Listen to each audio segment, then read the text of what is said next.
नवी मुंबई महानगरपालिकेच्या निवडणुकीमध्ये भाजपाची एक हाती सत्ता आली आहे आणि यामुळे महापौर आणि उपमहापौर पदाची आता फक्त औपचारिकता बाकी राहिली आहे। येत्या 5 फेब्रुवारीला निवडणूक होणार आहे। यासाठी आज महापौर उपमहापौर पदाचे अर्ज भाजप आणि शिवसेनेने दाखल केले।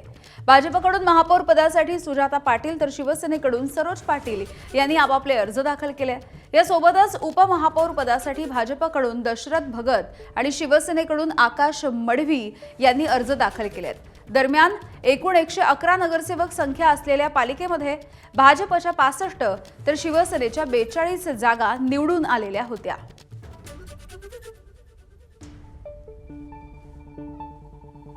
आज सुजाताताई पाटील यांचं नाव महापौर पदासाठी आम्ही त्यांचा अर्ज सर्व नगरसेवकांच्या उपस्थितीत भरलेला आहे आणि उपमहापौर या पदासाठी दशरथजी भगत यांचं नाव या ठिकाणी जाहीर झाल्याप्रमाणे त्यांचं नाव या ठिकाणी फॉर्म आम्ही भरलेला आहे।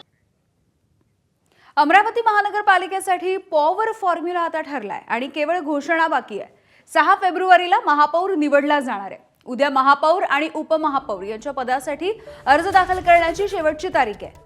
कोणत्याही पक्षाला स्पष्ट असं बहुमत नाहीये, त्यामुळे भाजप, युवा स्वाभिमान, राष्ट्रवादी आणि शिवसेना हे एकत्र येऊन सत्ता स्थापन करतील अशी माहिती आहे। महापौर भाजपचा होणार आहे। आज भाजप श्रेष्ठींकडे 3 नावं पाठवली जाणार असल्याचं देखील कळतंय। यामध्ये ऋषिकेश देशमुख, मिलिंद बांबल आणि आशिष अतकरे या तिघांच्या नावाचा समावेश आहे। तर महापौर भाजपचाच असेल हे आता निश्चित आहे, पण महापौर पदी कुणाची नेमकी नियुक्ती करायची हे मुख्यमंत्री फडणवीस आणि पालकमंत्री चंद्रशेखर बावनकुळे ठरवणार आहेत।